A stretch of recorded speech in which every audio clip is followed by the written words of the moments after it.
This week, we're going to take a look at one of my favourite characters from the entire series, Kurosawa Hisoka from Fatal Frame 5.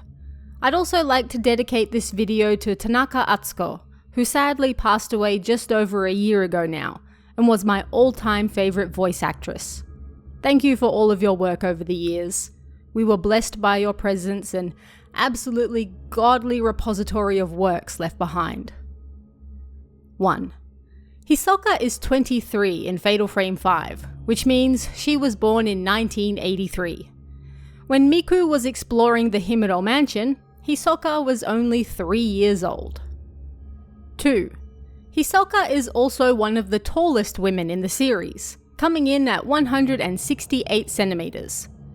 Although we don't have official heights for anyone outside of this game, Dei from Fatal Frame 3, a family member of hers, was until this point the tallest woman to appear in the series, so it seems those tall genetics run in the family. 3. And on that note, although we don't know exactly how, Dei and Hisoka are related. As such, they both share the same theme colour, blue, and they're both said to descend from a Mount Hikami shrine maiden who managed to avoid the disaster there. This is why Hisoka is able to use the glancing ability, and people have retroactively explained Dei's interactions with Deika in 3 as a form of glancing as well. 4. Being a Kurosawa, of course, her last name uses the character's meaning Black Swamp, one of the most important locations and ideas in the series. Meanwhile, her first name uses the characters for secret and flower. While this isn't a unique combination of characters for the series, it is still somewhat rare. 5.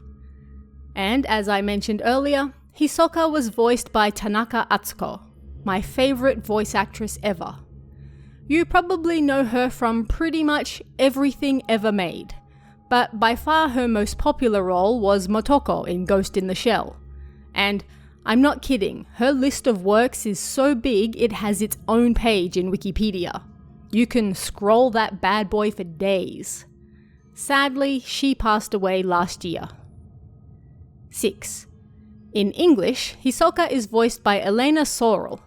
Hisoka appears to be her first video game role, as she primarily worked in films and TV before that, but she has since gone on to appear in numerous other games, such as Horizon Zero Dawn, Hitman 2, and Control. 7. Hisoka possesses the rare skill of Kagemi, or shadow reading in English. This is a skill passed down in the Mount Hikami region, and those gifted in it are thought to be descended from the Shrine Maidens there. Being that we know Hisoka is indeed descended from them, that tracks. At any rate, people who are able to shadow read can basically follow shadows to find lost objects. To do this, they generally need a token from the person looking for the lost object, although a camera obscura can also be used to help.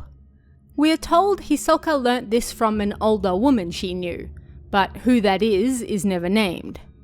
In turn, she then teaches that skill to Yuri, and Miyu picks it up innately after glancing Yuri. The perks of being a Shadowborn. 8. Hisoka runs Kurosawa Antiques, an old house that she renovated. Originally, it was just an antique store, but when she took over, she turned it into a cafe as well, for a curious blend of antiques and coffee. She also does fortune telling there, and because she's apparently fond of the hustle, also conducts all her shadow reading from here as well. As an interesting side note, the outside of the building is based on Hida Takayama in Gifu Prefecture, while the inside is meant to resemble a traditional Kyoto townhouse. 9. Hisoka is in possession of one of the many camera obscuras that seem to be lying around Japan these days. It was previously owned by the elderly woman who taught Hisoka how to shadow read, and once that woman passed away, her family agreed to give the camera to Hisoka. This is the same camera that is then used by Yuri and Miyu throughout the game. 10. Much of Hisoka's motivation as a character in Fatal Frame 5 comes from an unfortunate incident that took place before the events of the game. A young woman, Akari, went missing, and one of her family members asked Hisoka for help. Hisoka found the young woman, but she jumped from a cliff right in front of her, and the trauma of being unable to save her affected her so deeply that it drives almost everything she does thereafter. When she informed said family member that she found her, but was unable to help, the woman said she was simply glad to know, as it was better than the uncertainty of not knowing.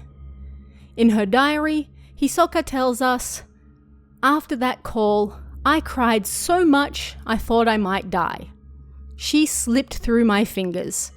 I feel like Yuri will too." This is why she's so delicate with Yuri, and why she's so hesitant about bringing her out on dangerous side quests. 11. The death of Akari was so devastating to Hisoka that she also stopped taking missing persons cases after this. It's not until Iyamasachi comes to her and asks for her help finding Miyu that she finally agrees to take on a case again. During this time, she instead told fortunes at her shop, sold coffee that was renowned for its taste, and only looked for lost objects, not people. 12. The game tells us that although it is Hisoka teaching Yuri how to use her abilities, she doesn't have the power she, Yuri, has. Hisoka can only sense ghosts and memories, but not directly see them. This goes a long way to explaining why Yuri is attacked by a ghost at the end of the first drop, that Hisoka, who was hanging around in that area, never saw. 13. In her journals, Hisoka tells us that when she first saved Yuri, she touched her and saw her anguish, her survivor's guilt, her fixation with death, and her hesitation to chase it. She feels they are drawn to each other because they are both fighting against the current. But interestingly, in another journal entry, she notes that now, when I touch her, I see nothing. Hisoka accepts that perhaps neither woman will truly understand the other, but she believes, or perhaps wants to believe, that as long as she holds on to her, this time she won't die right in front of her. 14. Shibata notes that Hisoka's favorite saying is, "Sometimes life is merely a matter of coffee, and whatever intimacy a cup of coffee affords." This comes from a short story called Coffee by Richard Brautigan. This again ties into her story with Yuri, as both enjoy the simplicity of a simple cup of coffee after their near-death experiences, yet being brought back to the fold by the other. 15. When it comes to Hisoka's design, Shibata mentioned that she was deliberately designed to look similar to Dei, who, herself, was largely inspired by Marilyn Monroe's appearance in River of No Return. Not necessarily physically, but the air about her. Somewhat sad, yet sexy. As such, Hisoka was also designed with that in mind, and was no doubt why Tanaka Atsuko was also cast as her, as Tanaka was especially known for her sultry voice and roles. 16. Between the first and second chapters, Hisoka heads out by herself to find the missing Haruka. She believes that Haruka might possess the ability to glance, and if so, then it's likely she was summoned to the Lake of the Departed by the spirits of the Shrine Maidens. While there, Hisoka is also grabbed by a pale mistress and placed in a casket, which is then later transported to the shrine on the water in the middle of the lake. 17. After Yuri finally finds Hisoka, Hisoka informs her that she has become a pillar. She accepts this role because she feels that in doing so, it will save Yuri, as the Shrine Maidens beckon those with abilities similar to them, to the mountain. This, however, allows Yuri to turn the tables and this time save her, even reversing the scene on the cliff, with Yuri embracing her from behind. 18. This is, however, immediately followed by a boss fight, and one of the few times in the series we have to fight a friendly character who has been possessed to save them. And when you glance the spirit at the end, interestingly, we get the first glimpse into Hisoka's real trauma, Akari's death. And again, a role reversal, where Yuri saves Hisoka and gives her that same cup of coffee she was offered when Hisoka saved her life. Both our characters have grown. 19. Hisoka is involved in 2 different endings, although the differences aren't that big, and she survives either way. In the Bride from Blackwater ending, Yuri glances Ulse above ground and cleanses her. Ulse returns to her normal form and the black waters recede. Yuri is left behind, and she then sees Hisoka standing on the shore of the Lake of the Departed, happily waiting for her. In the Embrace ending, Yuri glances Ulse underwater, and the pair commiserate and decide to fall into the black water together. This leaves Hisoka alone, watching as her greatest trauma happens once again right in front of her eyes, and my heart breaks into a billion unrecoverable pieces. 20.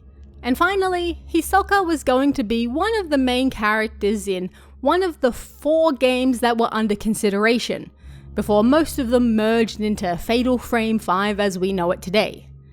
This was going to be a Wii U game known as Maidens of Blackwater, but featured Hisoka as the main character, searching for one particular girl who was spirited away throughout various locations across Japan. In the end, with only so much time and budget, these ended up combining into what we have today. And that is 20 facts about Kurosawa Hisoka, one of my personal favourite characters in the series. But what did you guys think of this one? Are there any other characters or games you'd like me to explore? Let me know in the comments below, and I'll see you again next time.